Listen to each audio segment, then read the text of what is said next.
முத்தமிழ் test பேஜிற்கான கணிதத்திற்கான explanation பார்க்கலாம். என்னெல்லாம் இடம்பெற்றிருக்கு அப்படின்னா தமிழ் மேக்ஸ் இடம்பெற்றிருக்கும், கணிதத்திற்கான எக்ஸ்பிளனேஷன் பார்க்கலாம். கொஸ்டின் நம்பர் 1 பாருங்க. என்ன சொல்லியிருக்காங்க? 8 1/2 என்பது 11 1/3 மீட்டரில் எத்தனை சதவீதம் கேட்டிருக்காங்களா? சரி, பார்க்கலாமா?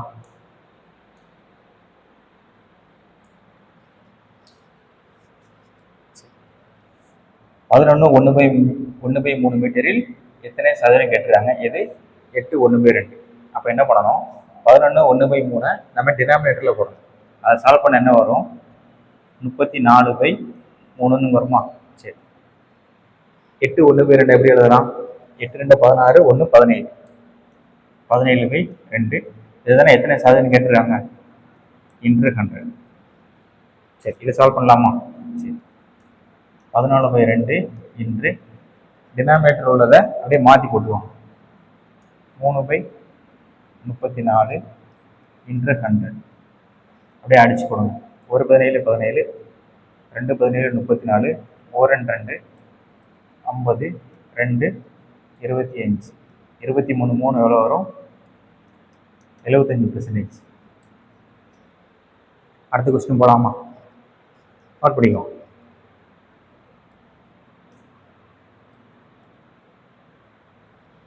என்ன சொல்லியிருக்காங்க? ரெண்டாவது கொஸ்டின் என்ன சொல்லியிருக்காங்க அப்படின்னா 233 1/3% பின்னமாக மாற்றணும்னு சொல்லியிருக்காங்களா?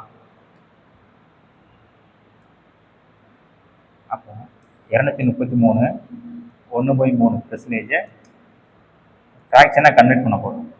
இதுக்கு ஒரு பெருக்குனா என்ன வரும்? பொறுத்து பெருக்கும் என்ன வரும்? 269 1 எவ்வளோ வரும்? 700/3. இந்த பெர்சன்டேஜுக்கு ஒரு 100 சேர்த்துக்கோங்க. இதை அப்படியே அடிச்சு கொடுத்துருங்க. என்ன வரும்? 7/3 வருதா? 7/3 வரும். இதே நம்ம கேன்சல் பண்ணலாம் தானே. 2 3 6 1/3. ஆப்ஷன் ஏ ஆப்ஷன் இருக்கு.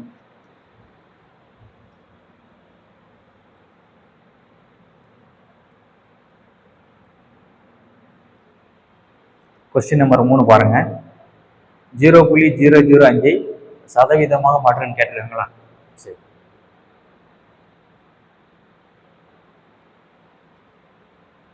0.005 சதவீதமாக மாற்றுறது.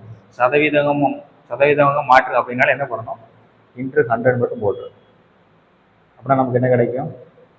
0.5 கிடைக்கும்.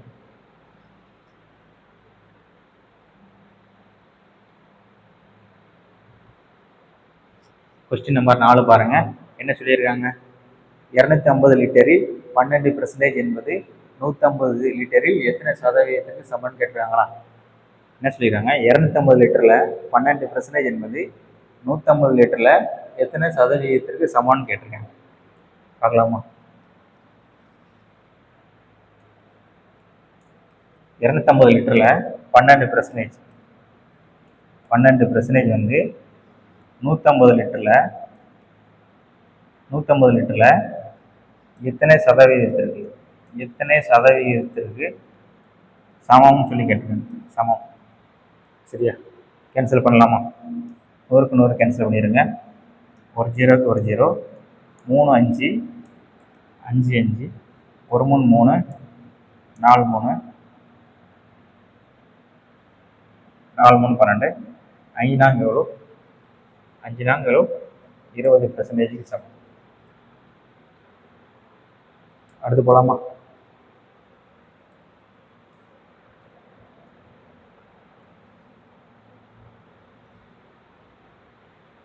கொஸ்டின் நம்பர் 5 பாருங்க. எக்ஸின் ஒய் சதவீதம் 50 எனவும் ஒய்யின் ஜெட் சதவீதம் 25 எனில் எக்ஸுக்கும் ஜெட்டுக்கும் உள்ள தொடர்பு கேட்டிருக்காங்களா?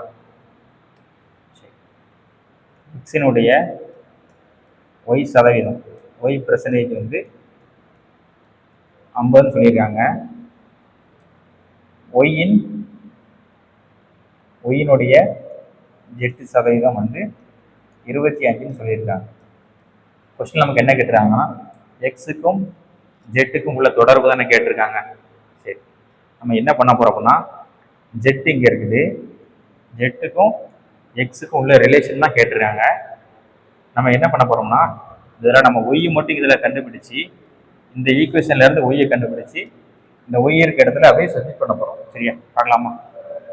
இப்போ என்ன வரும்? 50 × 100 டிவைடட் பை எக்ஸ். ஒய் கண்டுபிடிச்சாச்சா? இந்த ஒய்யை இந்த ஒய்யோட அப்படியே போடுங்க.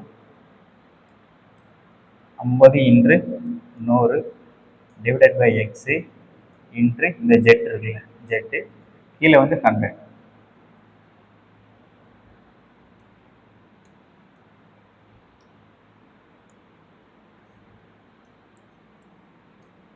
அப்படியே போட்டுக்கோங்க. ஈக்குவல் டு 25 போட்டாச்சா? இப்போ கேன்சல் பண்ணுங்க. 100க்கு 100, ஒரு 25 25, 2 25 50. அப்போ நான் என்ன ரிமைனிங் என்ன இருக்குது? 2z equal to X. எக்ஸுக்கும் ஒய்க்கும் உள்ள ரிலேஷன் அப்படின்னா என்ன வருமா? X equal to 2z. எங்கே இருக்குது? ஆப்ஷன் ஏல இருக்கு.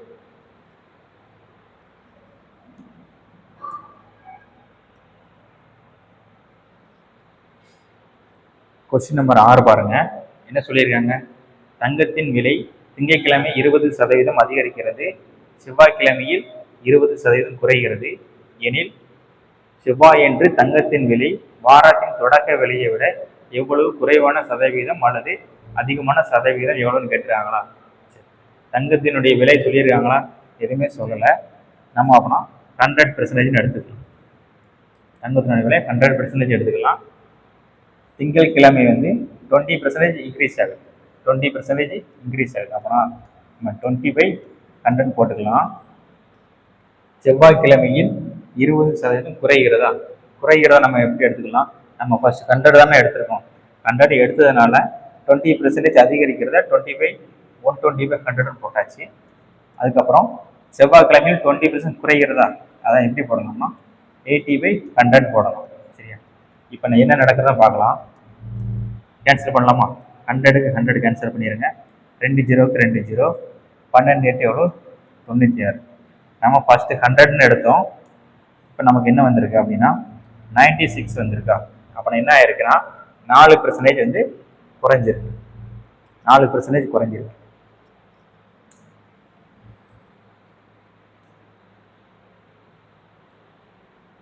கொஸ்டின் நம்பர் 7 பாருங்க. என்ன சொல்லியிருக்காங்க அப்படின்னா, ஒரு நகரத்தின் மக்கள் தொகை ஆண்டுக்கு 5% உயர்கிறது, அதே சமயம் குடிபெயர்ச்சினால் 1% ஆண்டுக்கு குறைகிறது. 3 ஆண்டுகளில் மக்கள் தொகை உயரும் சதவிகிதமானு கேட்டுருக்காங்களா? சரி, என்ன சொல்றாங்க அப்படின்னா, ஒரு நகரத்தின் மக்கள் தொகை ஆண்டுக்கு 5% உயருது, அதே அப்படி இருக்கிறப்பமே குடிபெயர்ச்சினால் 1% ஆண்டுக்கு குறைகிறது. சரியா? அப்படின்னா என்ன ஆகுது அப்படின்னா, ஒரு வருஷத்துக்கு 5% இன்க்ரீஸ் ஆகுது, 5% இன்க்ரீஸ் ஆகுது ஒரு வருஷத்துக்கு. அதே வருஷத்துல 1% குறையுது. அப்படின்னா டோட்டலா ஒரு வருஷத்துல என்ன நடக்கும் அப்படின்னா 4% வந்து இன்க்ரீஸ் ஆகுது. 4% இன்க்ரீஸ் ஆகுது. அதான் இதுல அர்த்தம். சரியா? அப்படின்னா நான் ஸ்டார்டிங்ல உள்ளதை நான் 100% வச்சுக்கிறேன். 3 வருஷம் தானே கேட்குறேன். 3 ஆண்டுகளில் மக்கள் தொகை உயரும் சதவீதம் கேட்டுருக்காங்க. அப்படின்னா அந்த ஒரு வருஷத்துல என்ன நடக்குன்னா 4% இன்க்ரீஸ் ஆகுது. 104/100 என்று 104/100 என்று 104/100. சரி, கேன்சல் பண்ணலாமா? 100க்கு 100 கேன்சல் பண்ணிடுங்க. இப்போ நம்ம எல்லாத்தையும் பெருக்கிட்டு அப்படியே நான் எத்தனை 0 இருக்கோ நம்ம பாயிண்ட் வச்சுக்கலாம். சரி, 104 104 104 ஸ்கொயர்னா என்ன வரும்? 104 ஸ்கொயர். 104ஓட 4 கூட்டுங்க, என்ன வரும்? 108. 4 ஸ்கொயர் வந்து 16. இதோட ஒரு 104 பெருக்கிறேங்க. 4 24க்கு 4, ரிமைனிங் 2, 4 6, 4 8 32, ஒரு நாள் 4. சரி, 6 1 8 0 1 எல்லாத்தையும் கூட்டிடுங்க. 4 6 8 4 12க்கு 2, ரிமைனிங் 1 1 1. இங்கே என்ன வருது? 1 1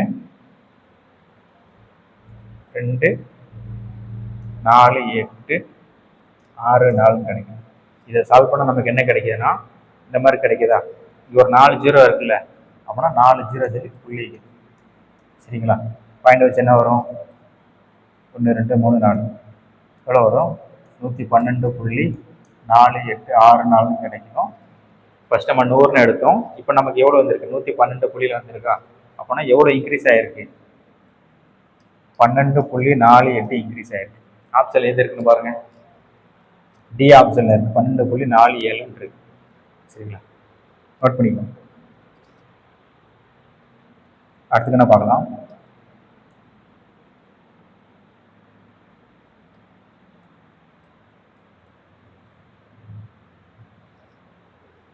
கொஸ்டின் நம்பர் 8 பாருங்க. என்ன சொல்லியிருக்காங்க?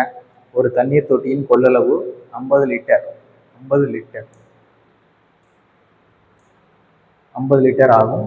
தற்போது 30% தண்ணீர் நிரம்பியுள்ளது எனில் அதில் 50% தண்ணீர் நிறைய இன்னும் எத்தனை லிட்டர் தேவைன்னு கேட்டுறாங்களா? சரி, ஒரு தண்ணீர் தொட்டின கெப்பாசிட்டி எவ்வளவா? மொத்தம் 50 லிட்டர் இருக்கு. சரிங்களா? மொத்தம் எவ்வளோ? ஃபுல்லா. சரிங்களா? ஃபுல்லா எவ்வளோ? 50 லிட்டரு. இதில் இப்போ தற்போது 30% மட்டும் தண்ணி இருக்கணும். 30%னா இந்த லெவலில் மட்டும் தண்ணி இருக்கணும். 30% மட்டும் தண்ணி இருக்குதான். எனில் அதில் 50% நிறைய இன்னும் எத்தனை லிட்டர் தேவை? சரிங்களா? அப்போனா மொத்தம் 50 லிட்டரா? அது 50 லிட்டரில் 30% எவ்வளோ வரும்? பார்த்தோன்னே சொல்லலாம் 15. மொத்தம் கெப்பாசிட்டி 50 லிட்டரு, அதில் 30% தண்ணி இருக்குன்னு சொல்லிட்டாங்க. அப்போனா 15 லிட்டர் தண்ணீர் இருக்கு. இன்னும் 50% தண்ணீர் நிறைய இன்னும் எத்தனை லிட்டர் தேவைன்னு கேட்குறாங்களா? சரி, மொத்தம் 50 லிட்டரு. 50 லிட்டரில் 50% வரணும். எவ்வளோ வரணும்? 25 வரணும். 25 வரணும். இப்போ நமக்கு எவ்வளோ லிட்டர் தண்ணி இருக்குது?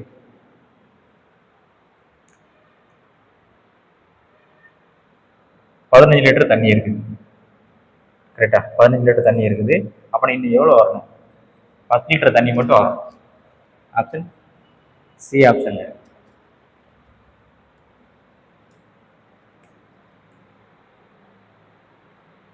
கொஸ்டின் நம்பர் 9 பாருங்க. இது ப்ரீவியஸ்ல கேட்ட கொஸ்டின் தான் பாருங்க. மாம்பழத்தின் விலை 20% அதிகரித்ததால் ஒருவர் 40 ரூபாய்க்கு 4 மாம்பழங்கள் குறைவாகத்தான் வாங்க முடியும் எனில் விலையேற்றத்திற்கு முன்னால் 15 மாம்பழங்களின் விலை என்னவாக இருந்திருக்கு கேட்டாங்களா? என்ன சொல்லியிருக்காங்க? அப்படின்னா நார்மலாக ஒரு ரேட் இருக்கு. இப்போ விலை ஏறினதுக்கு அப்புறம் அதனுடைய ரேட்டு என்னன்னு தெரியாது. ஆனால் அதே 40 ரூபாய்க்கு 4 மாம்பழம் கம்மியாக வாங்குறாங்க. சரி, என்னன்னு பார்க்கலாமா? என்ன சொல்லியிருக்காங்க? அப்படின்னா நார்மலாக ஒரு ரேட் இருக்கு. நான் 40 ரூபா வச்சிருக்கேன்னு வச்சுக்கோங்களேன். 40 ரூபா வச்சிருக்கேன். இது வந்து நார்மலான விலை. 40 ரூபாய்க்கு நான் எத்தனை பழம் வாங்குறேன்னு தெரியாது. 40 ரூபாய்க்கு நான் எத்தனை பழம் வாங்குறேன்னு தெரியாது. இப்போ என்ன பண்ணிட்டாங்க அப்படின்னா, மாம்பழத்தின் விலை வந்து 20% அதிகரிச்சிருச்சு. சரிங்களா? 20% அதிகரிச்சதுனால நான் ஏன்ட்டே அதே 40 ரூபா தான் இருக்கும். என்ன பண்ணுறேன்னா, வாங்கின மாம்பழத்தை விட இப்போ நான் எத்தனை பழம்? 4 பழம் நான் கம்மியாக வாங்குறேன். 40 ரூபாய்க்கு 4 மாம்பழங்கள் குறைவாகத்தான் வாங்க முடியும். இப்போ அதே 40 ரூபா தான் இருக்கு. 4 மாம்பழம் கம்மியாக வாங்குறேன். அப்படின்னா இந்த ரேட்டுக்கு நான் எவ்வளோ பழம் வாங்கியிருப்பேன்? எதனால? 20% அதிகரிச்சதுனால தானே நான் 4 பழம் கம்மியாக வாங்குறேன். கரெக்டுங்களா? 20% அதிகரிச்சதுனால 4 பழம் நான் கம்மியாக வாங்குறேன். அப்போ நான் 100%க்கு எத்தனை பழம் வாங்கியிருப்பேன்? 20 பழம். அப்போனா விலை ஏறினதுக்கு அப்புறம் நான் எத்தனை பழம் வாங்கியிருப்பேன் அப்படின்னா 40 ரூபாய்க்கு நான் 20 பழம் தான் வாங்கியிருப்பேன். அப்போனா நான் இங்கே நார்மலாக 40 ரூபாய்க்கு எத்தனை பழம் வாங்கியிருப்பேன் அப்படின்னா 4 பழம் எக்ஸ்ட்ரா வாங்கியிருப்பேன். எத்தனை பழம்? 24 பழம் வாங்கியிருப்பேன். விலை ஏற்றத்துக்கு முன்னாடி 24 பழம் வாங்கியிருப்பேன். விலை ஏறினதுக்கு அப்புறம் என்ன பண்ணிட்டாங்கன்னா 4 பழம் குறைஞ்சிருச்சாங்க, 20 பழம். கொஸ்டின் என்ன கேட்டுருக்காங்கன்னா, விலையேற்றத்திற்கு முன்னால் 15 மாம்பழங்களின் விலை என்னவாக இருந்திருக்குன்னு கேட்டுருக்காங்களா? முன்னாடி இதான விலையேற்றத்துக்கு முன்னாடி. அப்போனா 40 ரூபாய்க்கு 24 பழம் கேட்டுருக்காங்க. 24 பழம் தந்திருக்காங்க. 40 ரூபாய்க்கு 24 பழம். சரி, அப்போனா 15 பழங்களுடைய என்ன விலைன்னு கேட்டுறாங்க. கேன்சல் பண்ணுங்க. 3 5 8 5 4 8 8 5 8 40. 5 3 எவ்வளோ வரும்? சாரி, இது 5 3 அடிக்கிறேன். 5 5 எவ்வளோ 25.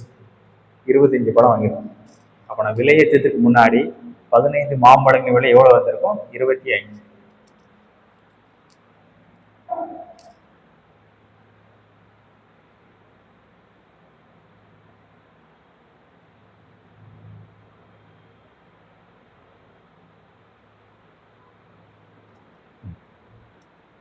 கொஸ்டின் நம்பர் 10 பாருங்க. என்ன சொல்லியிருக்காங்க? ஒரு வேட்பாளர் வெற்றி பெற பதிவான வாக்குகளில் 4ல் 3 பாகம் தேவைப்படுகிறது. 3ல் 2 பகுதி ஓட்டுகள் எண்ணப்பட்ட பின்னர் தேவையில் 6ல் 5 பகுதி வாக்குகள் பெற்றிருந்ததால் இன்னும் மீதமுள்ள வாக்குகளில் எத்தனை பகுதி அவருக்கு இன்னும் தேவைப்படுகிறது? கொஸ்டினை கொஞ்சம் தெளிவாக நம்ம படிச்சுக்கிடணும். என்ன சொல்லியிருக்காங்க அப்படின்னா, ஒரு வேட்பாளர் வெற்றி பெற பதிவான வாக்குகளில் 4ல் 3 பகுதி தேவை. சரியா? பதிவான வாக்கள் எவ்வளோன்னு தெரியாதா? எவ்வளோன்னே தெரியாது. அதில் 4ல் 3 பகுதி தேவை. 3ல் 2 பகுதி வாக்குகள் எண்ணப்பட்ட பின்னர், சரியா, எண்ணப்பட்ட பின்னர் தேவையில் 6ல் 5 பகுதி வாக்குகள் பெற்றிருந்ததால் இன்னும் மீதமுள்ள வாக்குகளில் எத்தனை பகுதி அவருக்கு இன்னும் தேவைன்னு கேட்டுறாங்களா? பார்க்கலாமா? என்ன சொல்லியிருக்காங்க? ஒரு வேட்பாளர் வெற்றி பெற பதிவான வாக்குகள் எவ்வளோன்னு தெரியாது. நான் என்ன பண்றேன்னா, நான் ஒரு 600ன்னு வச்சுக்கிறேன். பதிவான வாக்குகள் வந்து ஒரு 600 வாக்குகள் வச்சுக்கிறேன். அதில் இதெல்லாம் பதிவான வாக்குகளின் 4ல் 3 பாகம் தேவைப்படுகிறது. இதில் 4ல் 3 எவ்வளோன்னு பாருங்க. எவ்வளோ வரும்? 450 ஓட்டு தேவை. சரியா? வெற்றி பெறுவதற்கு, சரியா, வெற்றி பெற 450 ஓட்டு தேவை. 3ல் 2 பகுதி ஓட்டுகள் எண்ணப்பட்ட பின்னர் 3ல் 2 பகுதி மொத்தம் 600 ஓட்டு பதிவான ஓட்டு. இதுல 3ல் 2 பகுதி எண்ணிட்டாங்க. அப்படின்னா எவ்வளவு எண்ணிருக்காங்களா? 400 ஓட்டு எண்ணிட்டாங்க. சரியா? 400 ஓட்டு எண்ணிட்டாங்க. எண்ணப்பட்ட பின்னர் தேவையில் எனக்கு வெற்றி பெற தேவையில் அப்படின்னா என்ன அர்த்தம் அப்படின்னா, வெற்றி பெற தேவையில் 6ல் 5 பகுதி வாக்குகள் பெற்றிருந்தார். எனக்கு 450 ஓட்டு தேவை. இந்த 450ல்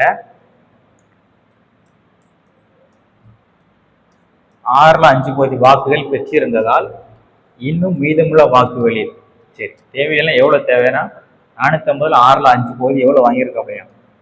கேன்சல் பண்ணுங்க. எவ்வளோ வரும்? 7 42 75. சரி, 75 என்று 5 எவ்வளோ வரும்? 375 ஓட்டுகள் வாங்கிட்டாப்புல. 6ல் 5 பகுதி எவ்வளோ வரும்?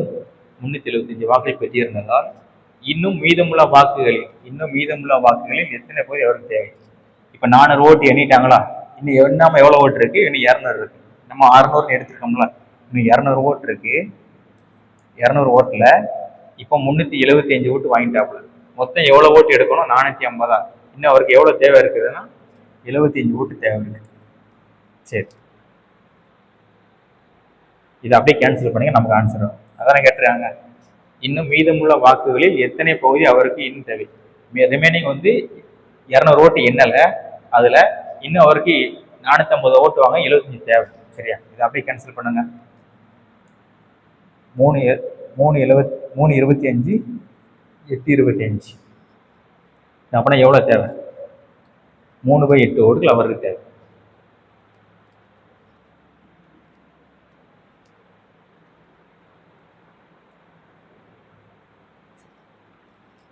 கொஸ்டின் நம்பர் 11 பாருங்க. என்ன சொல்லியிருக்காங்க? குமார் என்பவரின் மாத சம்பளம் 54,000. இதில் 6ல் 1 பாகம் வாடகைக்கும், 3ல் 1 பாகம் கல்விக்கும், 4ல் 1 பாகம் போக்குவரத்திற்கும் செலவு செய்கிறார். மீதியை சேமித்து வைக்கிறார் எனில் சேமிக்கும் தொகை என்னன்னு கேட்டுருக்காங்களா? சரி,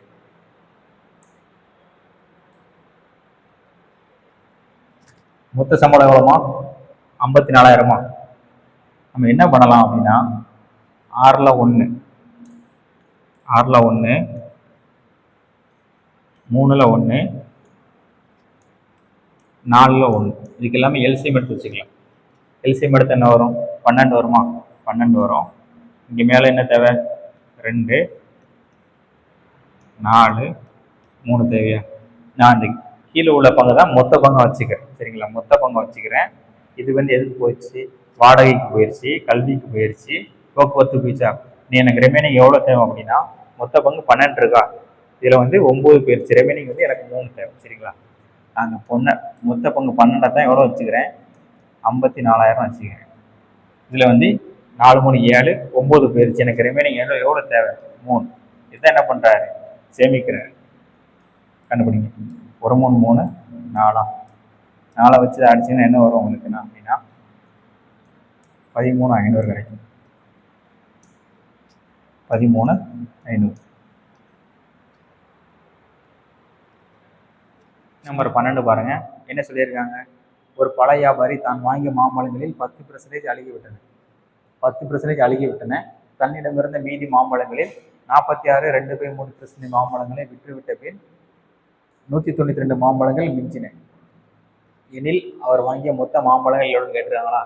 சரி, மொத்த மாம்பழங்கள் கேட்டுருக்காங்க. மொத்த மாம்பழங்கள் எவ்வளோன்னு தெரியாது. அதில் 10% அழுகிருச்சா, இன்னும் ரிமைனிங் எவ்வளோ இருக்கும், 90% இருக்கும். அதுக்கப்புறம் 46 2/3% மாம்பழங்களை விற்றுட்டாங்க. சரியா, அப்போ ரிமைனிங் எவ்வளோ இருந்திருக்கும், 46 2/3% விற்றுட்டாங்க. ரிமைனிங் எவ்வளோ இருக்குன்னா 53 1/3% இருந்திருக்கும். இதை நம்ம சிம்பிளிஃபை பண்ணி வச்சுக்கலாமா. எவ்வளோ வரும், 53 3 எவ்வளோ வரும், 169 1 107 159 1 160/3 பெர்சன்டேஜுக்கு ஒரு 100 போடுவோம். 160/300. ரிமைனிங் எவ்வளோ இருக்குதா, 192. அப்படியே கேன்சல் பண்ணுவேன். ஒரு 16 16 ரிமைனிங் 2 2 16 32. 1 3 3 3 3 9 3 ஆக்கில் அடிங்க 4 4 × 100 எவ்வளோ வரும் 4. C option.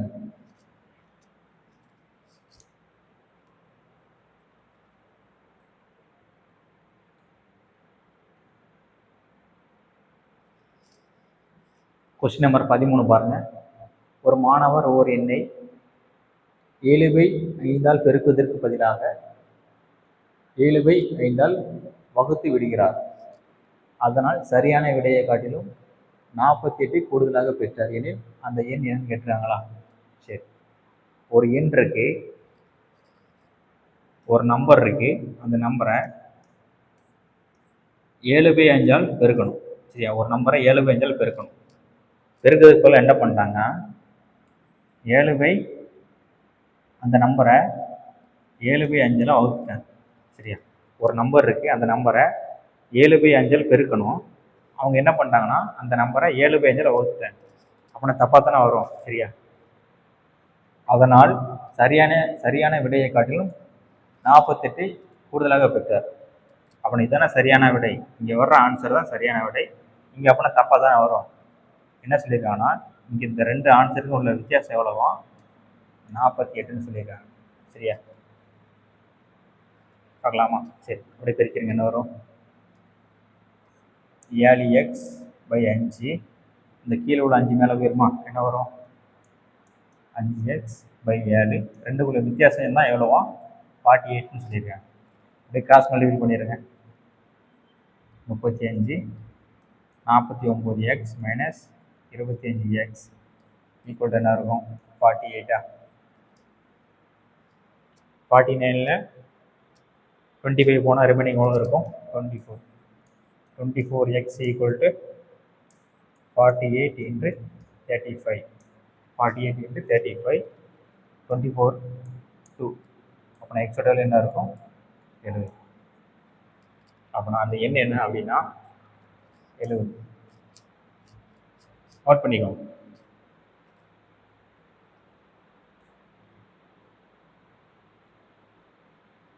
கொஸ்டின் நம்பர் 14 பாருங்க, என்ன சொல்லியிருக்காங்க. 400 ml கரைசலில் ஆல்கஹால் 15% உள்ளதுன்னு சொல்லியிருக்காங்களா. ஆல்கஹால் 15% உள்ளது. இந்த கலவையில் ஆல்கஹால் அளவை 32% அளவிற்கு மாற்ற எவ்வளவு சுத்தமான ஆல்கஹால் சேர்க்கப்பட வேண்டும் கேட்குறாங்களா. இந்த மாதிரி கொஸ்டின்லாம் கொஞ்சம் தெளிவாக கவனிச்சுக்கோங்க. மொத்தம் 400 ml கரைசல், மொத்தம் 400 ml கரைசல் இருக்கா, 400 ml. 400 மில்லிலிட்டர் கரைசலில் 50% என்ன இருக்கான், ஆல்கஹால் இருக்குன்றாங்க. சரிங்களா? 50% ஆல்கஹால் இருந்துச்சுன்னா ரிமைனிங் என்ன இருக்கும்? ஆல்கஹாலோட என்ன மிக்ஸ் பண்ணுவாங்க அப்படின்னா எப்போதும் வாட்டர் தான் மிக்ஸ் பண்ணுவாங்க. இது ஆல்கஹால் வாட்டர். சரிங்களா? மொத்தம் 400 ml இருக்குது. அதில் 50% ஆல்கஹாலா, ரிமைனிங் எவ்வளோ இருக்கும்? ரிமைனிங் 85% வாட்டர் தான் இருந்திருக்கணும். இந்த கலவையில் ஆல்கஹால் அளவை 32% கொண்டு வராங்க. ஆல்கஹால் அளவை எவ்வளோ கொண்டு வராங்கன்னா 32% கொண்டு வராங்க. அப்போனா ஆல்கஹால் 32 இருந்துச்சுன்னா வாட்டர் எத்தனை இருந்திருக்கும் அப்படின்னா 68 இருந்திருக்கும். கரெக்ட் தானே? ஆல்கஹால் 32னா ரிமைனிங் எவ்வளோ இருந்திருக்கும்? 68 வந்து வாட்டர் இருந்திருக்கும். 32% அளவை மாற்ற எவ்வளோ சுத்தமான ஆல்கஹால் சேர்க்கப்படணும்? ஆல்கஹால் தான் சேர்க்குறாங்க. எவ்வளவோ சேர்க்குறாங்க. அப்படி சேர்க்குறப்போ ஆல்கஹால் வந்து 32% மாறிடுச்சு. ஆனால் வாட்டர் வந்து அப்படியே தான் இருந்திருக்கும் 68%. சால்வ் பண்ணலாமா? சரி, இதில் என்ன கண்டுபிடிங்க அப்படின்னா மொத்தம் 400 ml இருக்குல்ல. அப்போனா இந்த பெர்சன்டேஜ் மொத்தம் எத்தனை லிட்டர் ஆல்கஹால் இருக்கு, வாட்டர் எத்தனை லிட்டருன்னு பார்க்கலாமா? 400ல் 50% எவ்வளோ வரும்? 400ல் 10% எவ்வளோ வரும்? 40 வருமா? 10% 40. இதில் ஒரு 5% எவ்வளோ வரும்? 20. அப்போனா 400ல் 15% 60 வரும். 400ல் 15% 60. ரிமைனிங் எத்தனை லிட்டர் இருக்கும்? 340 லிட்டர். சரிங்க, 340 லிட்டர் இருக்கும்.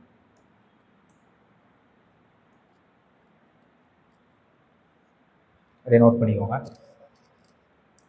60 ஆல்கஹாலில் தான் எவ்வளோ சேர்க்குறாங்க. ரிமைனிங் 340 வாட்டர் இருக்கும். வாட்டரை பற்றி எதுவுமே பேசலை. இப்படி சேர்க்குறப்போ ஆல்கஹால் வந்து 32%. அப்போனா வாட்டர் எவ்வளோ இருந்திருக்குன்னா 68% இருந்திருக்கும். இதை நம்ம அப்படியே கேன்சல் பண்ண போகிறோம். பெர்சன்டேஜ்லாம் அடிச்சு விட்ருங்க. 2 17 4 17 68. 68 ஒரு நாள் 4 எத்தனை நாள்?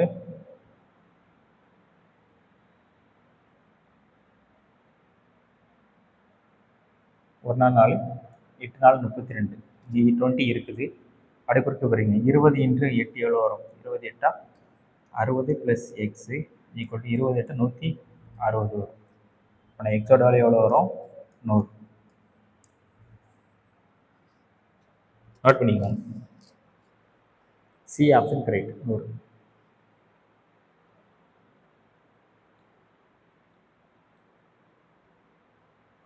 கொஸ்டின் நம்பர் 15 பாருங்கள். என்ன சொல்லியிருக்காங்க அப்படின்னா ஒரு அலுவலகத்தில் 72% பணியாளர்கள் டீயையும் 44% பேர் காஃபியையும் விரும்புகின்றனர்.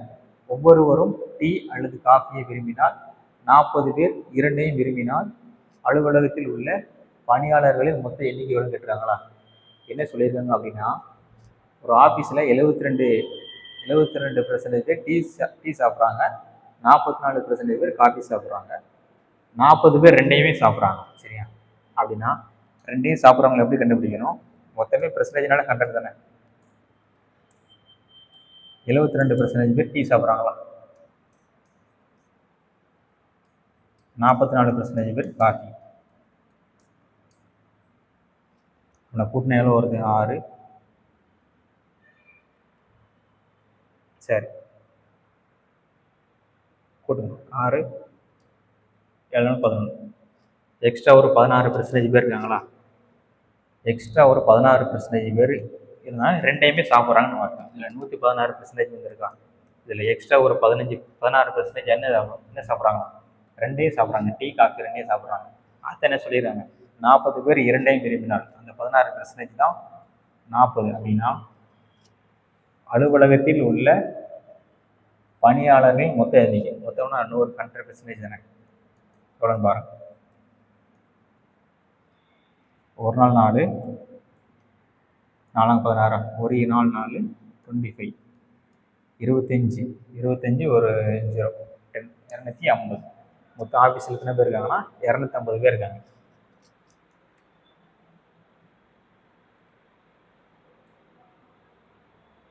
கொஸ்டின் நம்பர் 16 பாருங்கள். என்ன சொல்லியிருக்காங்க?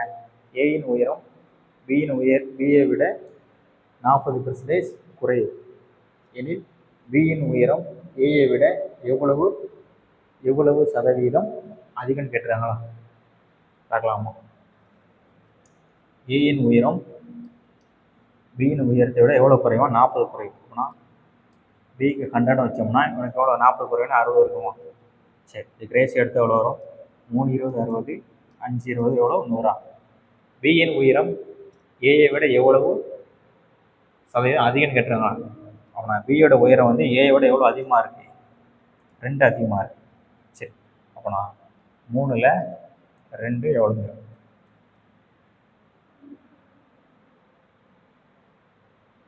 பியின் உயரம் ஏயின் உயரத்தில் எவ்வளோ அதிகமாக? 2 அதிகமாக இருக்கு. ரைட்டு தான். அப்புறம் என்ன வரும்? 200/3. இதை சால்வ் பண்ணா வரும் 66 2/3% வரும். நோட் பண்ணிக்கலாம். கொஸ்டின் நம்பர் 17 பாருங்க. என்ன சொல்லியிருக்காங்க? ஏ என்பவர் 30% மதிப்பெண் பெற்று 15 மதிப்பெண்களில் தோல்வி அடைகிறார். பி என்பவர் 40% மதிப்பெண் பெற்று தேர்ச்சி பெற தேவையான மதிப்பெண்ணை விட 35 மதிப்பெண்கள் அதிகம் பெறுகிறார். தேர்ச்சி சதவீதம் கேட்டுருங்களா? தேர்ச்சி சதவீதம்னா பாஸ் பண்ணக்கூடிய மார்க்குக்கு பெர்சன்டேஜ். பாஸ் ஆகிறதுக்கு எவ்வளோ பெர்சன்டேஜ்னு கேட்டுருக்காங்க. சரி, கவனிச்சுவாங்க.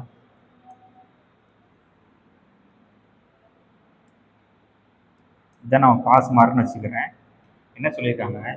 ஏ என்பவர் 30% மதிப்பெண் பெற்று 15 மதிப்பெண்களில் தோல்வி அடைகிறார்.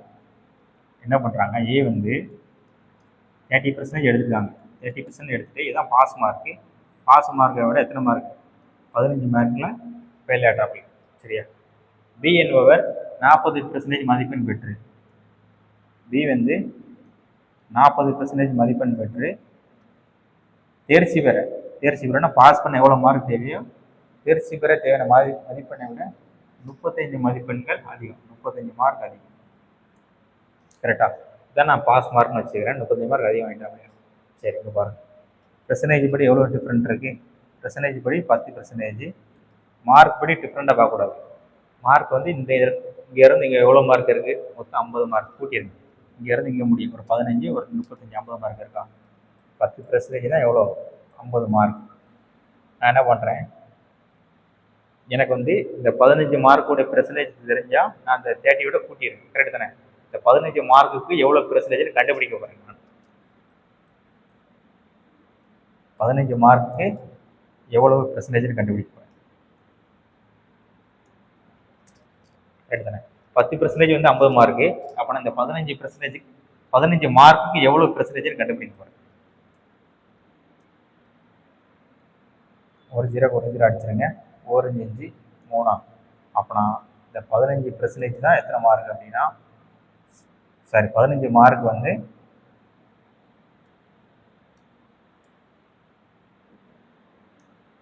15 மார்க் வந்து 3%. இந்த 15 மார்க் 3% அப்படின்னா நான் 30 ஒரு 3 போட்டால் எவ்வளோ வரும்? 33% வரும். கொஸ்டின் நம்பர் 18 பாருங்க. ஒரு நபரின் தினசரி உற்பத்தியில் 33 இரண்டாவது நபரின் தினசரி உற்பத்தியில் 50%க்கு சமம். இரண்டாவது நபர் 1500 ஸ்குருக்களை தினமும் சுற்றினால் முதல் நபரின் ஸ்குரு சுற்றும் அளவுன்னு கேட்டுருக்காங்களா? சரி, 2 பேர் இருக்காங்க. முதல் நபர், இரண்டாம் நபர். சரிங்களா? இதை நான் எக்ஸ்ன்னு வச்சுக்கிறேன். இவரை நான் ஒய்ன்னு வச்சுக்கிறேன். என்ன சொல்லியிருக்காங்க அப்படின்னா, முதல் நபரின் தினசரி உற்பத்தியில் 33 எப்படி எழுதலாம் அப்படின்னா 100/300 பெர்சன்டேஜுக்கு 100 போட்டாச்சு. இரண்டாவது நபரின் தினசரி உற்பத்தியில் 50%க்கு சமம். 50%க்கு சமம்னு சொல்லியிருக்காங்க. முதல் நபரினுடைய 33 சால்வ் பண்ணியாச்சா? சரி, ரெண்டாவது நபரினுடைய 50%க்கு சமம்னு சொல்லியிருக்காங்க. சால்வ் பண்ணலாமா? 1 50 50 2 50 50. இந்த 3 குறுக்க பிரிக்கிறீங்க. இப்போ இங்கே என்ன வரும்? 2x = 3y. ஆனால் எக்ஸோட வேல்யூ நமக்கு என்ன வரும்? 3 கிடைக்குமா? எக்ஸோட வேல்யூ வந்து 3, ஒய்யோட வேல்யூ வந்து 2 கிடைக்கும். கொஸ்டின் நமக்கு என்ன கேட்டுருக்காங்க? இரண்டாவது நபர் 1500 ஸ்குருக்களை தினமும் சுற்றினால். இரண்டாவது நபர்னா யார் வச்சிருக்கோம் நம்ம? ரெண்டாவது நபர்னா ஒய் தானே? ஒய் எவ்வளோ? 2 தான் 1500 அப்படின்னா முதல் நபரின் ஸ்குரு சுற்றும் அளவு, முதல் நபர்னா 3 எவ்வளோ தெரியும்? ஒரு 2 அடிச்ச எவ்வளோ வரும்? 750. 750 மூணு எவ்வளோ வரும்? 2250.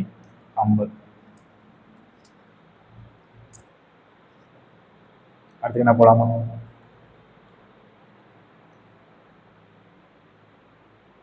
கொஸ்டின் நம்பர் 19 பாருங்க.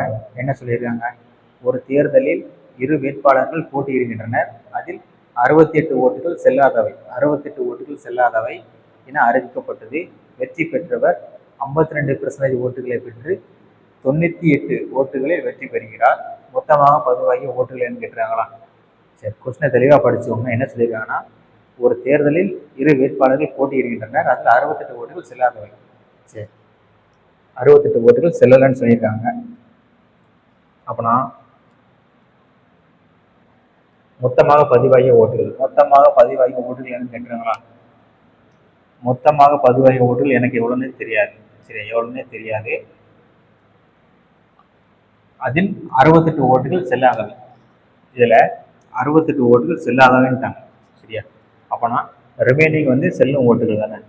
செல்லும் ஓட்டுகள் தான் 2 பேருக்கு விழுந்திருக்கும். 2 பேர். சரிங்களா? 2 பேர் இருக்காங்க. வெற்றி பெற்றவர் 52% ஓட்டுகள். அப்போனா இவர் நான் வெற்றி பெற்றுன்னு வச்சுக்கிறேன். இவர் வந்து 52%. அப்போனா இவர் எத்தனை பெர்சன்டேஜ் வாங்கியிருப்பாரு? இது 48% வாங்கியிருப்பாரா? சரி தானே, கரெக்ட் தானே. பதிவான ஓட்டுகள் எனக்கு எவ்வளோன்னு தெரியாது. ஆனால் பதிவான ஓட்டில் 68 ஓட்டு எனக்கு செல்லாத ஓட்டு. 68 ஓட்டு செல்லாத ஓட்டு. ரிமைனிங் ஓட்டு செல்லும் ஓட்டு, அதுவும் தெரியாது. நான் அதை 100% வச்சுக்கிறேன். அடுத்து என்ன பண்ணுறாங்க? வெற்றி பெற்றவர் வந்து 52% வாங்கியிருக்காரா? அப்போனா ரிமைனிங் தோத்தவர் 48% வாங்கியிருப்பாரு. 2 பேருக்குள்ள வித்தியாசம் எவ்வளோ? வெற்றி பெற்ற வேட்பாளர் 52% ஓட்டுகளை பெற்று 98 ஓட்டுகளில் வெற்றி பெறுகிறார். அப்படின்னா இந்த 2 பேருக்குள்ள வித்தியாசம் எவ்வளோன்னா 98 ஓட்டு. பெர்சன்டேஜ் படி எவ்வளோ பெர்சன்டேஜ் இருக்கு? 4%. இந்த 4% தான் 98 ஓட்டு. அப்படின்னா நான் 100% எவ்வளோன்னு பார்க்குறேன். சரியா? எவ்வளோ வரும்? 25. 98 25 கூட்டினா என்ன வரும்? பெருக்குனா என்ன வரும்? 98யும் 25 பெருக்கிறேங்க. 8 40, 18, 45, 45 ஒரு 16 எவ்வளோ வரும்? 45 16 61. 0 5 14 1 2450 ஓட்டு. 2450. 2450. இது வந்து செல்லும் ஓட்டுகள் தானே. இங்க 68 ஓட்டுகள் செல்லாத ஓட்டு இருக்குல்ல. இது வந்து இந்த 100% தான் என்னது 2450 ஓட்டுகள். அப்போனா மொத்தமாக பதிவாக ஓட்டுகள்னா இந்த 68 ஓட்டையும் சேர்த்துக்கணும். அப்படின்னா நமக்கு என்ன கிடைக்கும்? 2518 ஓட்டுகள் கிடைக்கும். கடைசியில் அந்த 68 ஓட்டு நம்ம சேர்த்து கொடுக்கணும். ஏன்னா அதை கழிச்சிருக்கேன் தானே. 68 ஓட்டுல மொத்தம் 10 ஓட்டுல கழிச்சிருக்கோம். ஒன்று பாருங்க, என்ன சொல்லியிருக்காங்க? ஒரு எண்ணின் 42% என்பது 892.5 ஆகும். அந்த எண்ணின் 73% என்னன்னு கேட்டிருக்காங்களா? சரி, கவனிச்சுக்கோங்க. ஒரு நம்பர் என்னென்ன தெரியாது, அதை நான் எக்ஸ்ன்னு வச்சுக்கிறேன். ஒரு எண்ணின் 42%. சரி, இந்த நம்பரில் 42%. இந்த நம்பரில் 42% என்ன சொல்லியிருக்காங்க? 892.5 சொல்லியிருக்காங்க. சரிங்களா? ஒரு எண்ணின் 42% 892.5 ஆகும். அந்த எண்ணின் 73% எவ்வளோ கேட்டாங்களா? அந்த எண்ணம் என்னது? இந்த நம்பரில் 73% என்னன்னு கேட்டேன். நீங்கள் டைரெக்டாக அடிச்சு பாருங்க, ஆன்சர் வரும்.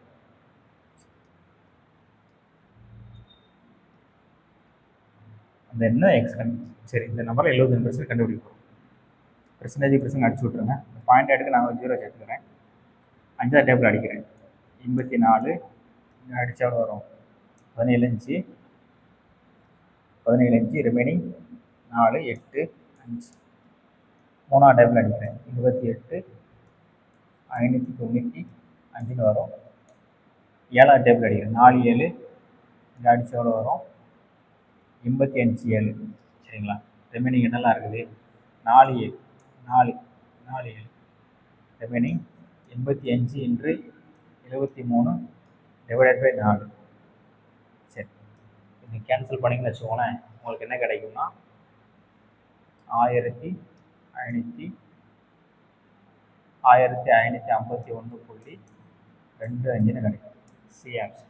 கொஸ்டின் நம்பர் 22 பாருங்க, என்ன சொல்லியிருக்காங்க? 40% ஆஃப் 4.5. இந்த இடத்துல என்னன்னு கேட்டுருங்க. சரியா, இந்த இடத்துல என்னன்னு தெரியல, அதான் கேட்டுருக்காங்க. 20% ஆஃப் 10 கேட்டுருக்காங்களா? சரி, 40% ஆஃப் 4.5 ப்ளஸ் என்னென்ன தெரியாது, நான் எக்ஸ்னு வச்சுக்கிறேன். X by 100 into 2/3 equal to 20% of 10. Solve பண்ணலாமா? சரி, ஒரு ஜீரோ அடிச்சிருங்க. 2 4 5 4 4.5 இன்ட்டு 2 எவ்வளோ வரும்? 9 வருமா? 9/5 வரும். இதை அப்படியே வச்சுக்கோங்க. இங்கே சால்வ் பண்ணலாமா? அடிச்சு கொடுத்துருங்க. சரி, இதெல்லாம் சால்வ் பண்ணிடுமா? 2x/300 ஈக்குவல் டு 9/5 அந்த பக்கம் கொண்டு போகிறேன் நான். 2 மைனஸ் 9/5. 2x/300 ஈக்குவல் டு எவ்வளோ வரும்? 10 மைனஸ் 9 அப்படின்னா 1/5. 1/5 ஒரு 5 எவ்வளோ வரும்? 60. அப்படின்னா அப்போ 2x ஈக்குவல் டு 60. எக்ஸோட வேல்யூ என்ன இருக்கும்? 30.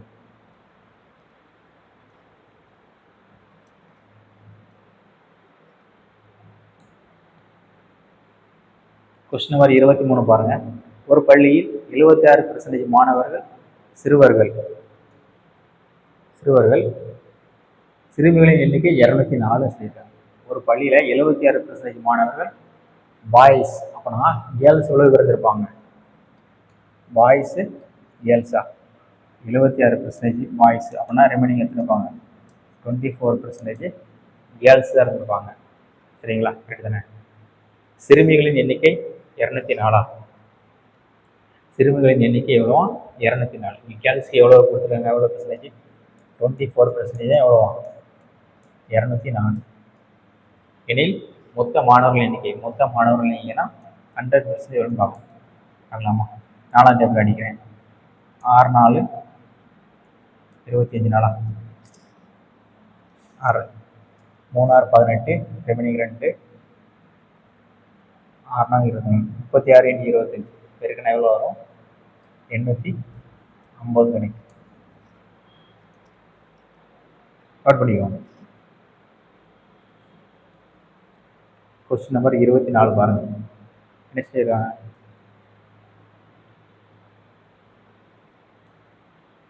ஒரு எண்ணின் 38%க்கும் அதே எண்ணின் 24%க்கும் இடையே உள்ள வித்தியாசம் 135.1 ஆகும். அந்த எண்ணின் 40% எவ்வளோன்னு கேட்டுருக்காங்களா? என்ன சொல்லியிருக்காங்கன்னா, இதே மாதிரி இதுக்கு முன்னாடி ஒரு கணக்கு பார்த்தோம், அதே மாதிரி தான். ஒரு நம்பர் என்னென்ன தெரியாது. சரிங்களா? என்னென்ன தெரியாது. ஒரு எண்ணின் 38%க்கும் அதே எண்ணின் 24%க்கும் இடையே உள்ள வித்தியாசம் எவ்வளவா? 135.1 சொல்லியிருக்காங்க. அந்த எண்ணின் 40%. அந்த எண்ணை இந்த நம்பரோட 40% என்ன கேட்டுறாங்க? இந்த எண்ணினுடைய 40% என்ன கேட்டுறாங்களா? சரி, இந்த நம்பர்ல உள்ள ஒரு எண்ணின் 38%க்கும் அதே எண்ணின் 24% உள்ள வித்தியாசம் தான் 135.1. சரி, அப்படின்னா பெர்சன்டேஜ் இப்படி எவ்வளோ இருக்கு? 14% இருக்குமா? 14%. 14% தான் இந்த நம்பர். அப்படின்னா இந்த நம்பரோட 40% கேட்டுறாங்க, கண்டுபிடிங்க. 14% எவ்வளவா? 135.1 அப்படின்னா அந்த எண்ணின் 40% தானே கேட்டுறாங்க. 40%. கேன்சல் பண்ணலாமா? சரி, இந்த பாயிண்ட்டுக்கு இந்த 0 கேன்சல் பண்ணிடுங்க. 7ஆம் டேபிள் அடிக்கலாமா? சரி, 2 அடிங்க. 2 4 7 7 அடிக்கிறேன். 1 2 7 ரெமினிங் எவ்வளோ இருக்கும்? 6 5 7 63 63 ரெமினிங் 3 2 192. 2 எவ்வளோ வரும்? 192 2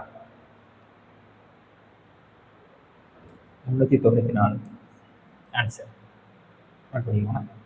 192 இன்ட்டு 2 394.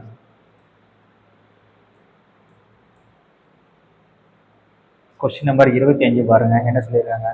ஒரு வாளி 80% நிரம்பி இருக்கும்போது, ஒரு வாளி வந்து 80% நிரம்பி இருக்கும்போது அது 66.2/3% நிரம்பி இருக்கும் நிலையை விட 2 லிட்டர் அதிக தண்ணீரை கொண்டிருக்கிறது. அந்த வாளியின் கொள்ளளவு என்ன கேட்டுருக்காங்களா? என்ன சொல்லியிருக்காங்கன்னா, இதே மாதிரி ஒரு கணக்கு நம்ம மேலே பார்க்கணும். சரிங்களா? அதே மாதிரி கணக்கு ஒரு வாளியில் 80% நிரம்பி இருக்கும் போது அது 66.2/3% நிரம்பி இருக்கும் நிலையை விட 2 லிட்டர் அதிக தண்ணீரை கொண்டிருக்கிறது. சரிங்களா? நீங்க புரிஞ்சுக்கிட்டதெல்லாம் கொஸ்டின் இருக்கு. ஒரு வாளியில 80% நிரம்பி இருக்கான். படம் போட்டுருவோமா?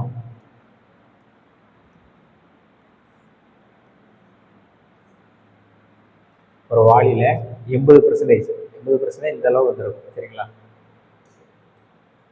80% நிரம்பி இருக்கும் போது அது 66.2/3% நிரம்பி இருக்கும் நிலையை விட, ஆமா 66ன்னா இங்க கொஞ்சம் கீழே இருக்குமா, 66.2/3% நிரம்பி இருக்கும் நிலையை விட 2 லிட்டர் அதிகமா. அப்பனா இங்கிருந்து இங்க முடிய கேப் பார்த்தோன்னா 2 லிட்டர்னு சொல்லியிருக்காங்க. அவ்வளோ. அப்போ என்ன சொல்லியிருக்காங்கன்னா, ரெண்டுக்குள்ள வித்தியாசம் தான் 2 லிட்டர். சரிங்களா?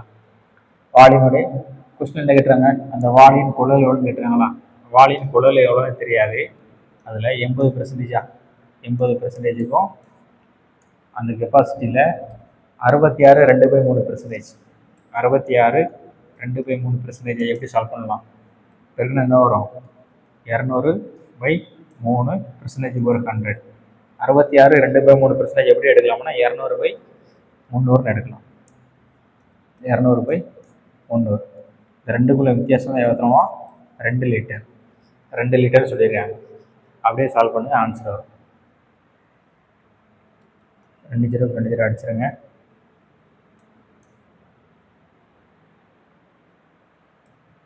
4 5